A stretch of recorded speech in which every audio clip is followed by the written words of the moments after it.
বাংলাদেশে আমরা সবসময় আর্থিক খাতে যখনই দুরবস্থা হয় আমরা সবসময় বাণিজ্যিক ব্যাংকগুলোকে আমরা সবসময় দোষারোপ করি। আপনিও একটা কথা বললেন যে পুঁজিবাজার নিয়ে দুনিয়ার অন্যান্য দেশে যখন একটা উদ্যোক্তা তার উদ্যমের সদ্ব্যবহার করতে চায় তার জন্য সবচেয়ে ভালো হলো পুঁজিবাজার থেকে মূলধন সংগ্রহ করা।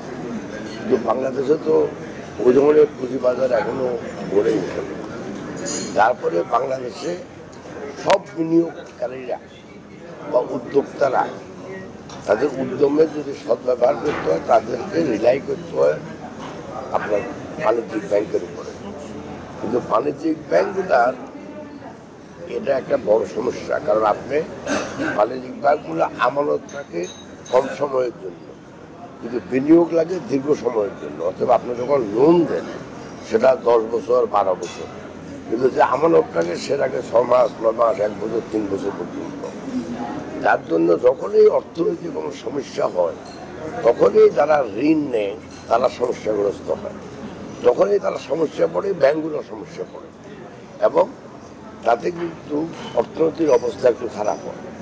কিন্তু এই যে একটা সাইকেল, এই যে একটা সমস্যা, এটা আমাদের যারা সংস্কার করতে চায়, যারা নীতি বানাতে চায়, নীতি বাস্তবায়ন করতে চায়, তাদের কোনো সম্যক ধারণা নাই বলেই আমার বিশ্বাস।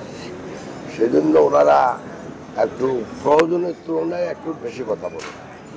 তো আমি চাই যে যদি সংস্কার করতে হয় যারা এটা ঝুঁকি স্টেক হোল্ডার, সেখানে কমার্শিয়াল ব্যাংক আছে, সেখানে আমাদের ব্যবসায়ীরা আছে, যারা আমানতকারীও আছে এবং যারা ধার নেয় তারাও আছে, সবাইকে নিয়ে বসে একটা সিদ্ধান্তে আসে এবং সেখানে রাজনীতি থেকেও আপনার থাকতে হবে।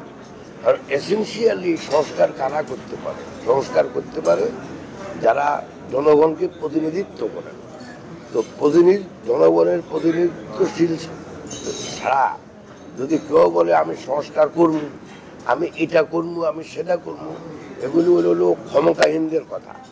কি সংস্কার এখনো করবো পুরোপুরি বলার নাই।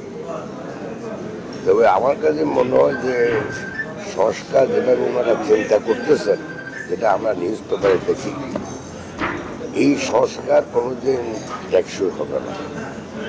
অতএব প্রথমে ওনারা ক্ষমতায়িত হতে হবে।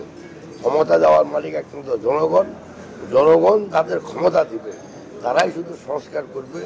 সেই সংস্কার শুধু টেকসই হয়, বাকি সংস্কার হলো খালি মুখের কথা।